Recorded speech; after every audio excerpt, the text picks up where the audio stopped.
మీరు చెప్పింది దాదాపు వాస్తవమే.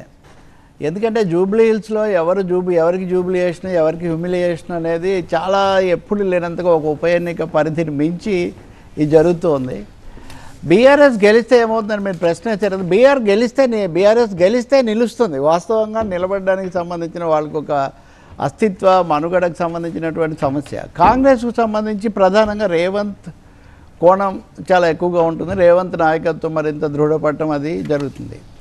బీజేపీ అసలు నిలిచిందా లేదా అనేది ఒక సందేహం. ఎందుకంటే మీరు ఇందా చూపించిన మ్యాప్లో మూడు సమావేశాలే కిషన్ రెడ్డి తీసుకున్నది. అంటే వాళ్ళేం దాన్ని ప్రతిష్టాత్మకంగా తీసుకోలేదు, నామకార్థం అన్నట్టుగానే వాళ్ళు చేశారు. అందులో కూడా రాజకీయ సంకేతాలు ఏమున్నాయి అన్న ప్రశ్న కూడా ఉంది. అందుకని జూబ్లీ తినబోతు రుచి ఎందుకని మీ బెట్ ఏంటి ఎవరి మీద? బెట్టింగ్ వ్యతిరేకం మేము, కానీ బెట్టింగ్ యాప్ల నిషేధాలు మీ గెస్ ఎవరిది?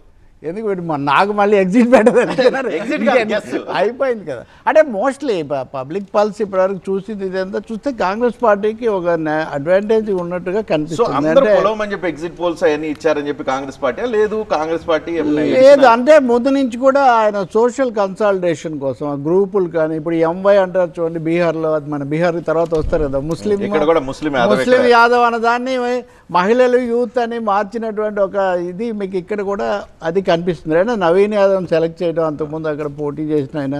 సో రేవంత్ రెడ్డి మైక్రో లెవెల్లో ఎక్కువగా పనిచేసినట్టు కనిపిస్తుంది. రెండోది బీఆర్ఎస్ ఖచ్చితంగా మీరు 5 పేర్లు వేశారు, కానీ కేటీఆర్ ఒకడే పళ్ళ బిగువన భుజాన మోయటం అది వ్యూహాత్మకంగా జరిగిందా అనివార్యంగా జరిగిందా? కానీ బీఆర్ఎస్ చెప్తున్న మాట సైలెంట్ ఓటింగ్ మా వైపు ఉంది, చాలా క్లియర్గా యూత్ అంతా కూడా మా వైపే వచ్చారు, ప్రభుత్వ వ్యతిరేకత కన్సాలిడేట్ అయ్యి మా మీద పడే అవకాశం ఉంది. అంటే సైలెంట్ గా వాళ్ళు చేశారు. వీళ్ళు సైలెంట్ ఇంకా చాలా ఎంత చేశారంటే, మీరు డబ్బులు తీసుకొని ఓట్లు వేయలేదు వెనక్కి ఇవ్వండి అని వీళ్ళ గ్యారంటీ కార్డులు బాకీ కార్డులు అడిగే స్థాయిలో జరిగిందంటే రెసిడెన్షియల్ లొకేషన్స్ ఇవన్నీ చాలా భారీ